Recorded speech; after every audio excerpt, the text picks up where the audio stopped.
வணக்கம் நண்பர்களே. இன்றைக்கு என்னுடைய சமையல் அறையில் திலேப்பியா ஃபிஷ் வந்து ஏர் ஃப்ரையரில் ஃப்ரை பண்ணுறது எப்படின்னு செய்து காட்டுறேன். இந்த ஃபிஷ் வந்து இந்த ஏர் ஃப்ரையரில் ஃப்ரை பண்ணுறதுக்கு வந்து எனக்கு ஒரு ஃப்ரெண்டு வந்து சொன்னாங்க. காஸ்கோ நான் போயிருந்தப்போ அவங்களே இதை வாங்குங்க செய்யுங்க ரொம்ப நல்லாயிருக்கும் அப்படின்னாங்க. அதனால் வந்து வாங்கி நான் ட்ரை பண்ணேன். பட் ஒரே ஒரு ப்ராப்ளம் என்னென்னா, இதில் இருக்கிற முள்ளெல்லாம் நான் தான் எடுத்துகிட்டு என் பசங்களுக்கு வந்து கொடுக்கணும். அதுவும் இவ்வளோ பெரிய ஃபிஷ்ஷை வந்து ஒருத்தர் சாப்பிட மாட்டாங்க. அண்ணன் பாதியும் தம்பி பாதியமாக சாப்பிடுவாங்க. அது ஒன்று தான் வந்து எனக்கு கொஞ்சம் வேலை.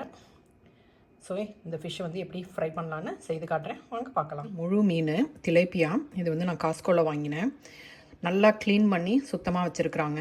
ஸோ அதை அப்படியே வாங்கிட்டு வந்து நான் ஒரு தடவை வீட்டில் நல்லா வாஷ் பண்ணிவிட்டு, உங்களுக்கு கொஞ்சம் தேவையில்லாமல் ஏதாவது கொஞ்சம் செதில் இருக்குது அப்படின்னா அதை கூட வந்து ஸ்க்ரே பண்ணேன். பட் எதுவுமே இல்லை. கொஞ்சம் எக்ஸ்ட்ரா இருந்த அந்த ஃபின்னெல்லாம் வந்து கட் பண்ணிட்டேன். அதை வந்து இப்போ முன்னாடியும் பின்னாடியும் லேசாக வகுந்து விட்டுருக்கிறேன், மசாலா வந்து உள்ளே நல்லா ஏறுறதுக்கு. இப்போ இதுக்கு தேவையான மசாலா வந்து தயார் பண்ணியிருக்கேன். இதோட மெஷர்மெண்ட்டை வந்து நான் டிஸ்கிரிப்ஷனில் போடுறேன். வெங்காயம், இஞ்சி, பூண்டு, தக்காளி, மிளகாத்தூள், மல்லித்தூள், மஞ்சத்தூள், உப்பு, புளி இதெல்லாம் சேர்த்து அரைச்சிருக்கிறேன். அதோட எண்ணெய் சேர்த்துருக்கிறேன்.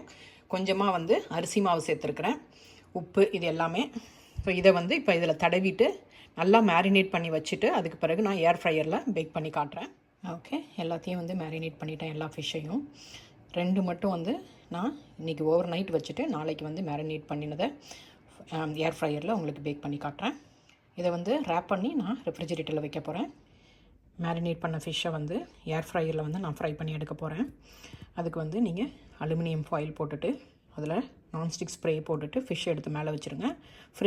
ஃபிஷ் மேலேயும் வந்து நான்ஸ்டிக் ஸ்ப்ரே வந்து அப்ளை பண்ணிவிட்டு லேசாக வந்து ஆயில் வந்து சேர்த்துக்கங்க. அப்போ வந்து கொஞ்சம் பேக் பண்ணுறப்ப உங்களுக்கு வந்து நல்லாயிருக்கும்.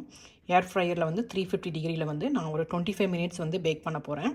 அதை வந்து பாதி டைம் முடிஞ்ச பிறகு வந்து ஃப்ளிப் பண்ணிவிட்டு திரும்ப வந்து பேக் பண்ணலாம் கண்டினியூஸாக. இப்போ வந்து 17 மினிட்ஸ் வந்து முடிஞ்சிருக்குது. இப்போ நான் இதை வந்து ஃப்ளிப் பண்ணிவிட்டு திரும்ப வந்து கண்டினியூ பண்ண போகிறேன். இப்போ வந்து இன்னொரு 10 நிமிஷம் வந்து நான் எக்ஸ்ட்ரா வச்சேன்.